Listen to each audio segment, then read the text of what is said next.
रहमतुल्लाह व बरकातहू। मैं हूँ अज़ुबीन और अपने चैनल पर आपको खुश आमदीद कहती हूँ।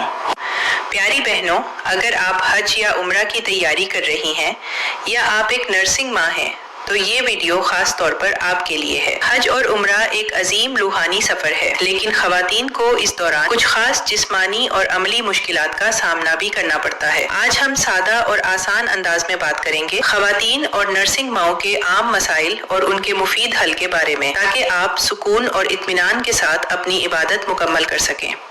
सबसे पहले बात करते हैं हैज यानी पीरियड्स के मसले की। बहुत सी खवातीन को सफर के दौरान इस परेशानी का सामना होता है कि अगर हैज शुरू हो जाए तो क्या करें। याद रखें कि हैज की हालत में तवाफ और नमाज अदा नहीं की जा सकती, लेकिन जिक्र, दुआ, दुरूद शरीफ पढ़ना और अल्लाह को याद करना बिल्कुल जारी रखा जा सकता है। अगर आप चाहें तो सफर से पहले किसी मुस्तनद डॉक्टर से मशवरा करके अद्वियात ले सकती हैं, लेकिन खुद से कोई दवा शुरू ना करें। सबसे अहम बात यह है कि अल्लाह नीयत को देखता है, इसलिए अगर मजबूरी हो तो दिल छोटा ना करें। अब बात करते हैं वुजू और सफाई के मसले की। हरम में रश और तवील वक्त चलने की वजह से बार बार वुजू टूट जाता है या वॉशरूम तक पहुंचना मुश्किल हो जाता है। इसके लिए कोशिश करें कि वुजू मजबूत करें, आरामदेह लिबास और मोजे पहने और इबादत में आसानी पैदा करें। गैर जरूरी मुशक्कत से बचें और अपनी तवानाई को अहम इबादत के लिए महफूज रखें। अगला मसला है थकन, कमजोरी और जिस्मानी दर्द। ज्यादा चलने, गर्मी और रश की वजह से खवातीन को कमर दर्द, पाँव में दर्द और पानी की कमी का सामना हो सकता है। इसके लिए आरामदेह जूते पहने, वक्फे वक्फे से पानी पीं और अगर मुमकिन हो तो हल्की स्ट्रेचिंग करें। याद रखें कि अपनी सेहत का ख्याल रखना भी इबादत का हिस्सा है। अब बात करते हैं नर्सिंग माओं की। प्यारी माओ, अगर आप एक नर्सिंग मदर हैं और हज या उम्रा पर जाने का इरादा रखती हैं तो यकीनन आपके जहन में बहुत से सवालात होंगे। क्या मैं बच्चे को संभाल पाऊंगी? क्या इबादत सही तरह अदा हो सकेंगी?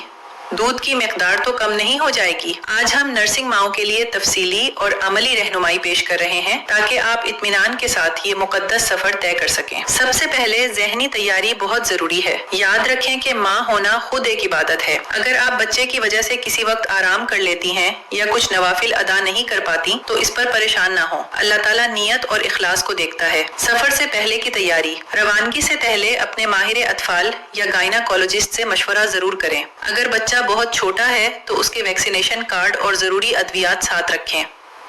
अपने लिए भी हल्की दर्दकश दवा, विटामिन्स और पानी की कमी से बचाव के साशे रखें। अपने बैग में ये चीजें लाजमी रखें: डायपर, वेट वाइप्स, इजाफी कपड़े, हल्की चादर, फीडिंग कवर, हैंड सैनिटाइजर और छोटा थर्मस या पानी की बोतल। एक आरामदेह बेबी कैरियर बहुत मुफीद साबित होता है क्योंकि रश में स्ट्रोलर चलाना मुश्किल हो सकता है। दूध की मिकदार बरकरार रखने के लिए सबसे अहम चीज पानी है। गर्मी और ज्यादा चलने की वजह से जिस्म में पानी की कमी हो सकती है, जिससे दूध कम हो जाता है। कोशिश करें कि बार बार थोड़ा थोड़ा पानी पिएं। ताज़ा फल, खजूर और हल्की ग़िज़ा इस्तेमाल करें। बहुत ज्यादा चिकनाई या मसालेदार खाना कम खाएं ताकि मैदे पर बोझ ना हो। फीडिंग के दौरान एहतियात। हरम और मस्जिद नबवी में खवातीन के लिए मखसूस जगह मौजूद होती हैं जहां आप सुकून से बच्चे को दूध पिला सकती हैं। अगर रश ज्यादा हो तो किसी निस्बतन पुरसकून गोशे का इंतखाब करें। हल्का स्कार्फ या फीडिंग कवर आपको एतमाद फराहम करेगा। तवाफ और सई के दौरान बच्चे को सीने से लगाकर बेबी कैरियर में रखना ज्यादा महफूज है। रश के औकात यानी मगरिब और इशा के बाद का वक्त कदरे ज्यादा हुजूम वाला होता है, इसलिए मुमकिन हो तो सुबह या देर रात का वक्त मुंतखब करें। अगर आप बहुत थक जाएं तो वक्फा लेना बिल्कुल दुरुस्त है। अपनी सेहत को नजरअंदाज न करें। नींद और आराम। बच्चा नए माहौल में बेचैन हो सकता है, इसलिए अपनी नींद मुकम्मल करने की कोशिश करें। अगर बच्चा सो रहा हो तो आप भी आराम करें। हैज की सूरत में अगर हैज आ जाए तो तवाफ नहीं किया जा सकता, लेकिन आप जिक्र दुआ जारी रख सकती हैं। इस दौरान बच्चे की देखभाल भी आपके लिए बाइसे अजर है। जहनी दबाव से बचाओ। अगर कभी घबराहट हो तो गहरी सांस लें, दरूद शरीफ पढ़ें और खुद को याद दिलाएं कि आप अल्लाह के मेहमान हैं। ये सफर आजमाइश नहीं बल्कि रहमत है।